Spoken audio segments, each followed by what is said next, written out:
Daya dukung sepanjang jalur ekowisata hutan mangrove di Pantai Sari Ringgung, Kabupaten Pesawaran, Lampung. Halo, saya Devi Lastu 1814151065.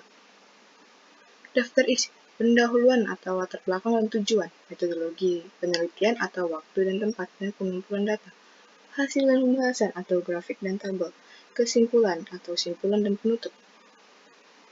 Pendahuluan, latar belakang, hutan mangrove di Pantai Sari Ringgung memiliki potensi untuk dikembangkan menjadi ekowisata karena memiliki 22 jenis mangrove mayor, 4 jenis mangrove minor, dan 8 jenis mangrove asosiasi.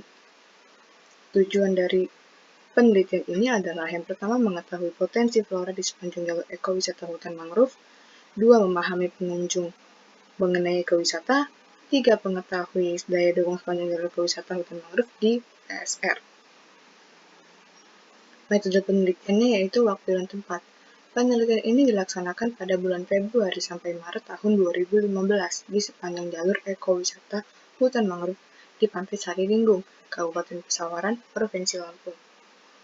Pengumpulan data dibagi menjadi data primer yang dikumpulkan meliputi potensi flora, fauna, data pengunjung, panjang jalur ekowisata, waktu pengunjung, dan waktu yang disediakan kawasan. Lalu ada data sekunder yang digunakan meliputi keadaan umum lokasi penelitian dan data sebagai acuan penentuan daya dukung. Analisis daya dukung mengacu pada persamaan. Ini ya guys, rumusnya. Ini peta lokasinya. Ini hasilnya dari inventarisasi potensi floranya, ada 20. Ini inventarisasi potensi faunanya, ada 6. Ini profil pengunjung. Yang di A ini distribusi pengunjung menurut umur, yang di B tingkat pendidikan, dan yang di C itu pekerjaan. Ini pemahaman ekowisata. Tingkat pemahaman ekowisata pengunjung ini banyak yang tidak tahu. Motivasi berkunjung. Kebanyakan untuk rekreasi sama rekreasi pantai. Ini bentuk kunjungannya. Ini peta rutenya untuk akses ke ekowisata hutan mangrove di Pantai Sari Ringgung. Pembahasan. Saat ini, Pantai Sari Ringgung memiliki jumlah kunjungan yang semakin meningkat. Nilai daya dukung jalur ekowisata hutan mangrove di Sari Ringgung ini sebesar 87 orang per hari. Penerapan tarif yang terjangkau serta letak yang berdekatan dengan pusat kota mendorong jumlah pengunjung cenderung bertambah. Kenaikan jumlah pengunjung diestimasi sebesar 66,7% setiap tahunnya. Meningkatkan dan menambah sarana prasarana mendukung serta mendorong terbuka dan terhubungnya akses tujuan ekowisata tanpa merusak aset utama ekowisata, yaitu alam yang asli. Ini kayak gambarnya ya guys. Kesimpulan dari jurnal ini nih, yang pertama, potensi flora di sepanjang jalur ekowisata hutan mangrove Sari Ringgung ini meliputi 20 jenis mangrove. 2. Wisatawan atau pengunjung di kawasan Pantai Sari Ringgung secara umum tidak memiliki tingkat pemahaman tinggi mengenai ekowisata. Yang ketiga, daya dukung sepanjang jalur ekowisata hutan mangrove di Pantai Sari Ringgung ini 87 orang per harinya. Ini sumbernya. Terima kasih.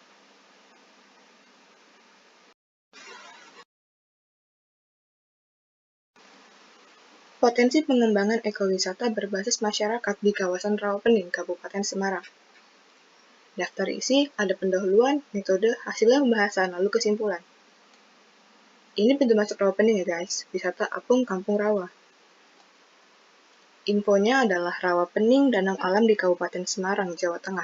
Dengan luas 2.670 hektar, ia menempati wilayah Kecamatan Ambarawa, Bawen, Tuntang, dan Banyu Biru.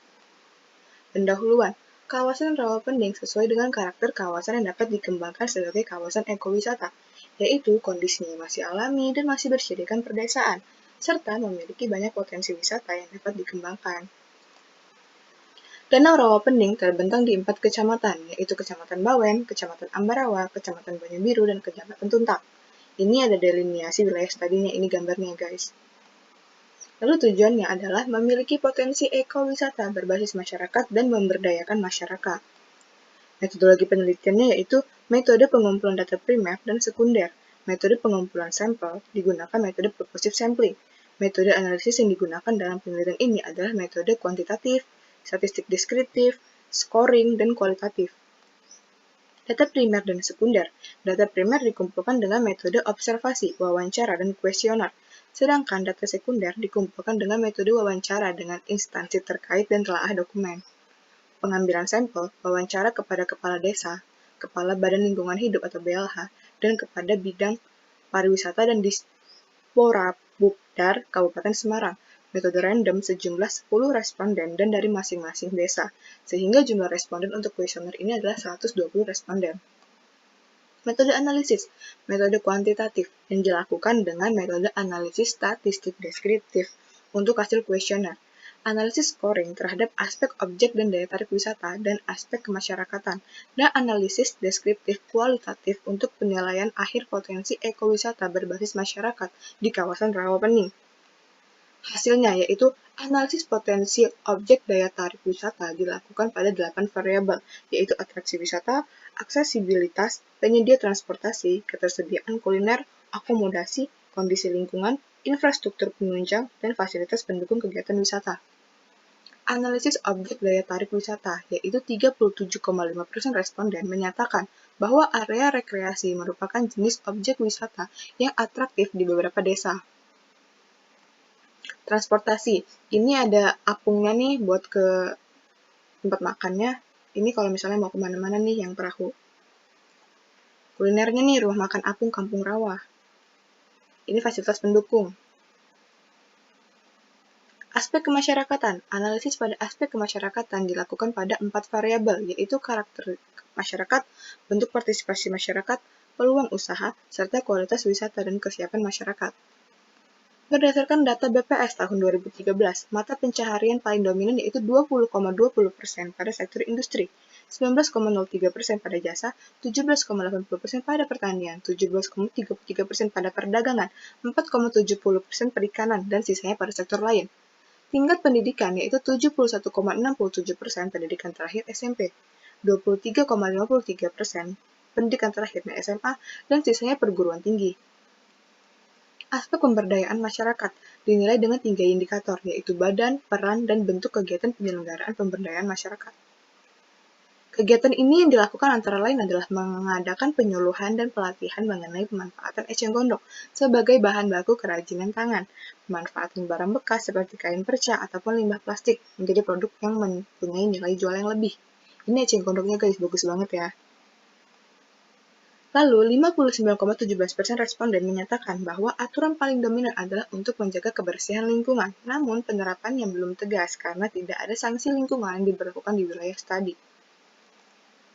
62,81% responden menyatakan bahwa terdapat kunjungan wisata yang berkesinambungan di desanya, terutama di Desa Asinan, Desa Kebonduo, Desa Rowoboni, Desa Tuntang, Desa Lepait yang memiliki area rekreasi yang sering dikunjungi oleh wisatawan. 80% responden menyatakan bahwa manfaat yang didapatkan adalah dalam bentuk upaya memajukan perekonomian wilayah. Masih ada 12,31% yang menyatakan belum merasakan manfaat dari kegiatan wisata ini tersebut.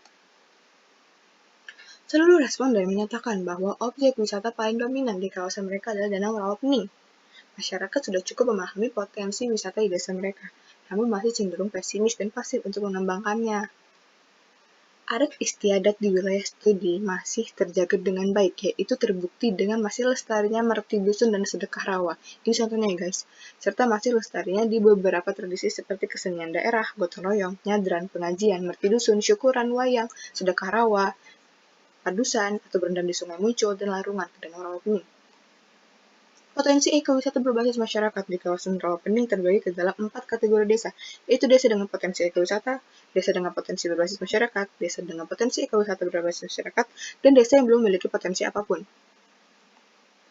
Seluruh potensi ekowisata berbasis masyarakat di kawasan Rawapening memiliki kontribusi terhadap pengembangan pedesaan di kawasan tersebut, baik dalam dimensi ekonomi, sosial, politik, maupun kontribusi yang belum maksimal.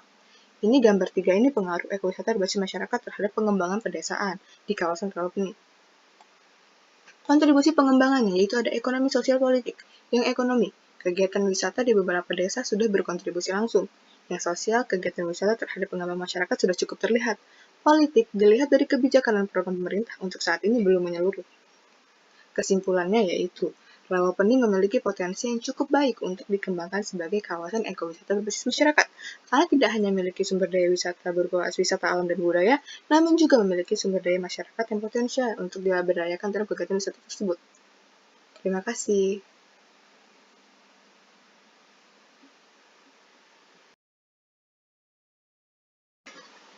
Dampak ekowisata dan agrowisata atau ekoagrowisata terhadap sosial ekonomi masyarakat di Desa Cibuntu. Yang pertama ada daftar isi, yaitu pendahuluan, metodologi, hasil pembahasan, lalu kesimpulan. Info, Kabupaten Kuningan memiliki cukup banyak destinasi pariwisata. Terdapat sebanyak 36 destinasi pariwisata yang kemudian dapat diklasifikasikan menjadi 3 produk pariwisata, yaitu wisata alam, wisata budaya, dan buatan manusia. Tabel 1. Jumlah dan presentasi produk wisata di Kabupaten Kuningan tahun 2016. Produk wisatanya apa aja? Alam, budaya, dan buatan. Jumlah yang alam ada 20, presentasinya 56%, yang budaya 8, presentasinya 22%, lalu ada buatan, jumlahnya 8, presentasinya ada 22%. Sumbernya dari Dinas Pariwisata dan Kebudayaan Kabupaten Kuningan. Pendahuluan, Desa Cibuntu merupakan desa yang berada di kaki Gunung Ciremai. Selain itu, kekayaan alam dan objek lainnya menjadikan desa ini memiliki daya tarik yang sangat besar. Latar belakang, objek tersebut diantaranya objek wisata gunung, wisata situs purbakala, di mana desa ini terdapat 15 situs purbakala. Berbagai macam peninggalan pada zaman batu atau purbakala, patilasan Wali Sanga, patilasan dinasti Ming Cina, agrowisata dan kampung kambing, wisata mata air Kahuripan, dan wisata air terjun Gongseng. Tujuannya yaitu mengetahui potensi alam dan sumber daya manusia serta dampak pada masyarakat sekitar. Metodologi penelitian. Yang pertama ada teknik penelitian. Yang digunakan dalam penelitian ini adalah dengan menggunakan pendekatan studi kasus atau case study. Lalu metode penelitian yang digunakan adalah metode deskriptif. Data yang digunakan dalam penelitian ini meliputi data primer dan data sekunder. Teknik pengumpulan data dilakukan dengan cara observasi, wawancara mendalam, triangulasi, dan studi kepustakaan. Hasil dan pembahasan, ekowisata dan agrowisata atau ekoagrowisata Desa Cibuntu dikelola langsung oleh masyarakat Desa Cibuntu di bawah naungan pemerintah Desa Cibuntu beserta Dinas Pariwisata dan Kebudayaan Kabupaten Kuningan atau Disparbud. Ekowisata Desa Cibuntu diresmikan pada tahun 2012. Sebelumnya sudah banyak temuan-temuan situs dan arca-arca zaman Neolitik dan Megalitik di sini.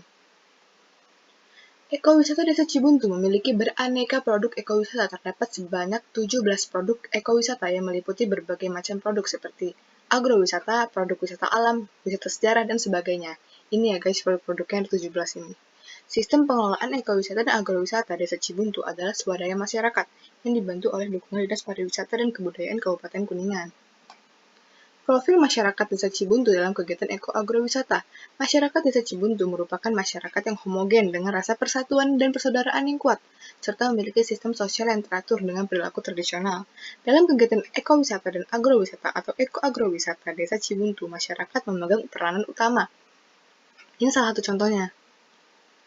Boundary partner ekoagrowisata Desa Cibuntu dapat dikelompokkan menjadi 3 yaitu beneficiaries, implementator, dan initiator.